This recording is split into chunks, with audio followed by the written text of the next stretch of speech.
mereka akan terus melancarkan serangan apabila Israel memprovokasi. Itu pernyataannya. Dan permusuhan dua negara ini memang sulit dihentikan karena pijakannya berbeda. Bahkan antara Israel dengan Palestina pun permusuhannya itu pijakannya berbeda. Jadi kalau kita mau lihat kenapa Israel dan Amerika menyerang Iran, itu kan pertanyaan terbesarnya itu. Apa alasannya? Alasannya itu kan ada persepsi di Israel dan di Amerika bahwa Iran sedang memperkaya uraniumnya sampai batas 60%. Nah, dari yang dicurigai mana? Bisa untuk operasi militer. Untuk operasi militer. Begini, jadi dokumen yang mendasari kenapa Israel dan Amerika percaya hal itu adalah laporan dari International Atomic Energy Agency, Badan Tenaga Atom Internasional.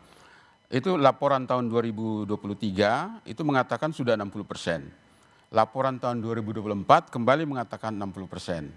Laporan akhir Mei 2025 itu mengatakan bahwa terhitung tanggal 17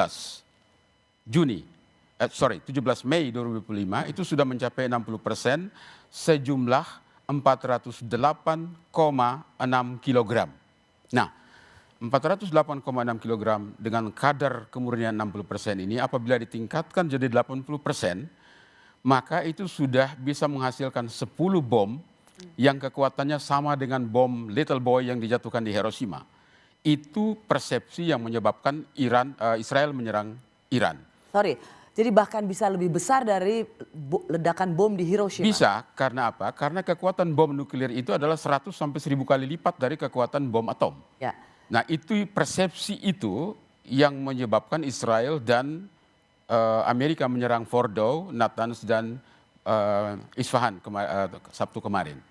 Kalau Israel kan tanggal 13 dia lakukan penyerangan. Tapi begini, kita harus lihat dulu kenapa negara lain boleh memiliki senjata nuklir, sementara Iran tidak boleh memiliki senjata nuklir. Ini yang selalu dibilang standar ganda. Nah, itu. Nah, kenapa Iran yang selalu Iran tidak dilarang boleh? Terus, sementara Israel dengan bisa gagah beraninya bisa memiliki senjata nuklir? Karena itu saya ingin tempatkan pembicaraan ini dalam konteks diplomasi. Kalau dalam diplomasi kita bicara data, kita bicara perjanjian-perjanjian internasional.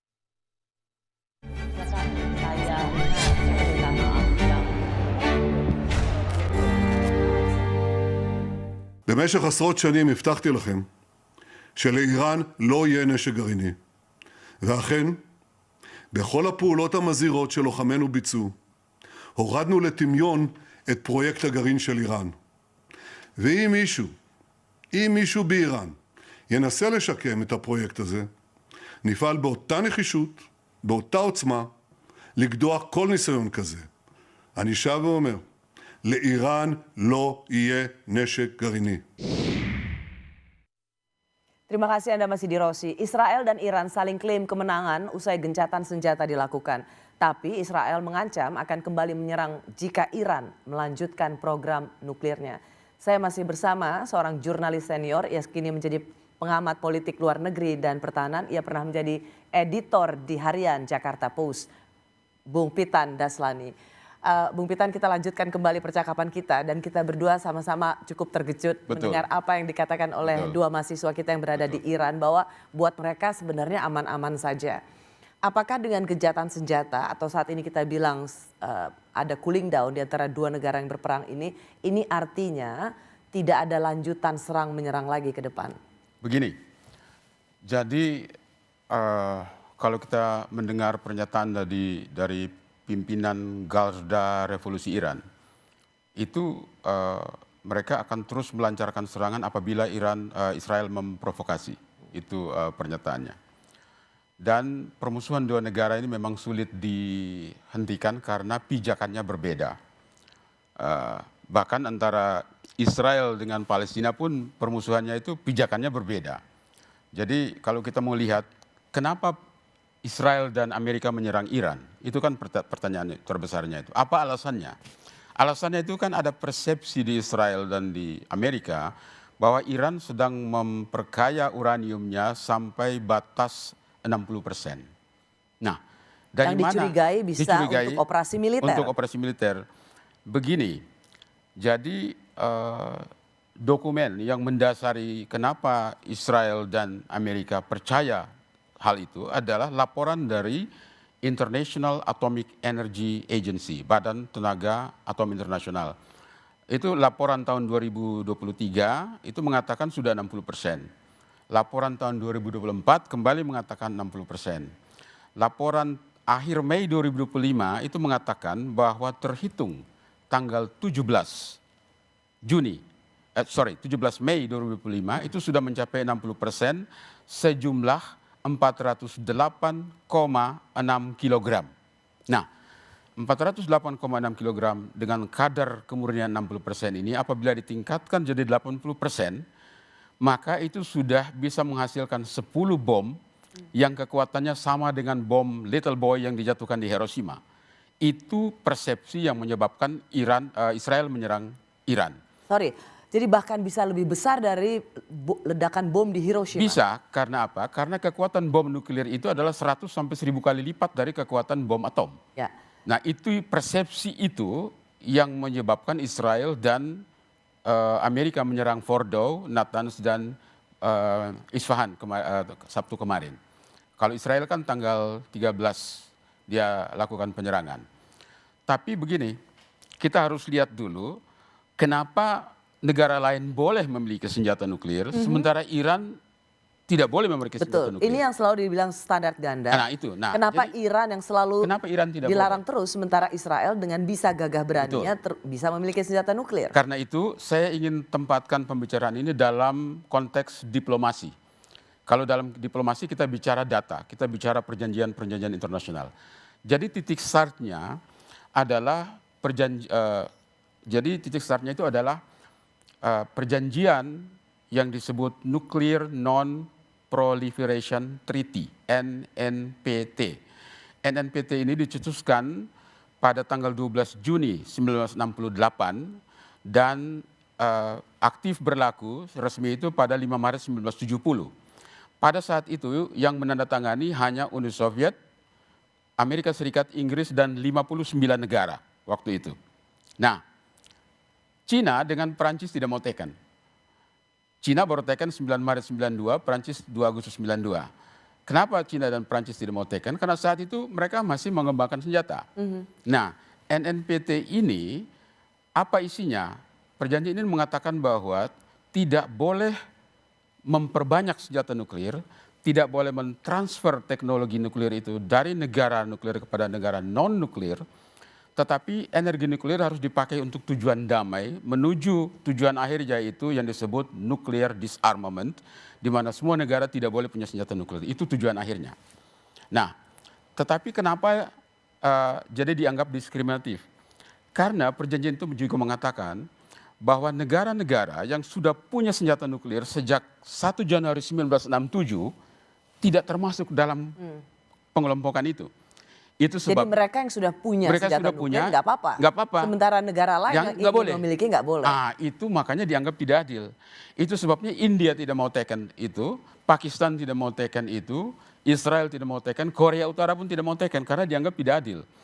Tahun 1974 India melakukan uji coba nuklirnya sendiri di luar perjanjian itu. Kemudian dia uji coba nuklir yang kedua itu senjata nuklir kedua itu 1998. Pakistan juga 1998. Korea Utara itu masuk menandatangani itu pada 12 Desember 85, tapi dia keluar pada 10 April 2003 dan dia mengembangkan senjata nuklirnya sendiri. Baik, Bu Mita, tapi kalau kita misalnya mempersingkat, baiklah ini perang tentang tidak boleh ada yang punya senjata nuklir. Nah, pertanyaannya kenapa Iran yang selalu dirongrong? Betul, begini. Karena pada 8 Juli 1968 Iran sudah menandatangani perjanjian itu. Tapi ada celahnya, perjanjian itu tidak mencakup klausul yang melarang produksi senjata nuklir. Tidak ada klausul melarang produksi itu, hanya tidak boleh menyebarkan, tidak boleh transfer teknologi, tapi melarang produksinya tidak ada. Makanya Iran mau teken senjata perjanjian itu. Indonesia bagaimana? Indonesia ikut teken juga. Pada 2 Maret 1970 oleh Menteri Luar Negeri Adam Malik. Dan DPR RI meratifikasinya itu 12 Juli 79. Yeah.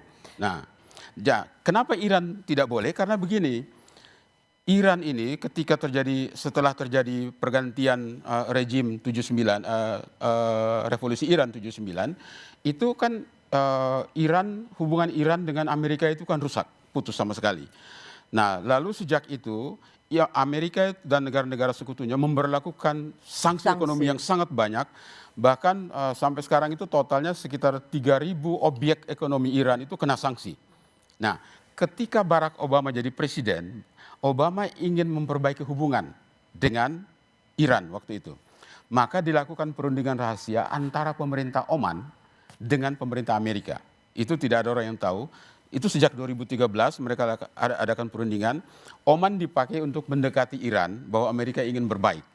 Nah, lalu pada tanggal 14 Juli 2015 ditandatangani apa yang disebut JCPOA, Joint Comprehensive Plan of Action. Siapa yang terlibat? Yang terlibat di situ adalah 5 negara anggota tetap PBB yang punya nuklir, tambah Jerman dan Uni Eropa. Mereka membawa Iran ke dalam perundingan di Jenewa untuk menghasilkan dokumen JCPOA itu. Ini adalah rencana aksi pengurangan pengayaan nuklir Iran. Ada kompensasinya. Rencana aksi itu membatasi bahwa Iran hanya boleh memperkaya nuklir sampai batas 3,67%. Karena itu yang diperlukan untuk menghasilkan listrik dan keperluan medis dan sebagainya. Non militer lah. Ya, non militer. Lalu Iran bilang saya dapat apa dari situ? Oke, lalu negara-negara pihak ini mengatakan oke, kalau Anda mengikuti ini maka kita akan angkat semua sanksi yang sudah diberlakukan terhadap Iran. Sanksinya apa? Iran diperbolehkan kembali mengekspor sampai 2,1 juta barel minyak per hari ke pasar dunia.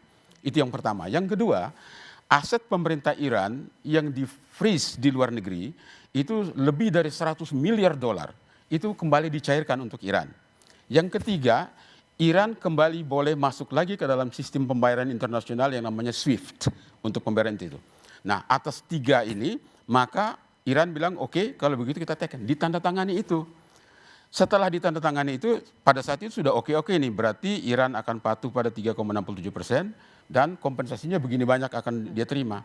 Tapi ada musibah. 8 Mei 2018 dalam pemerintahan yang pertama, masa jabatan yang pertama, Donald Trump menarik keluar Amerika dari perjanjian itu, memberlakukan kembali seluruh sanksi itu, bahkan menambah lagi, sektor penerbangan dikenakan sanksi, sektor pelayaran dikenakan sanksi, lebih dari 700 entitas bisnis dan pengusaha Iran terkena sanksi juga.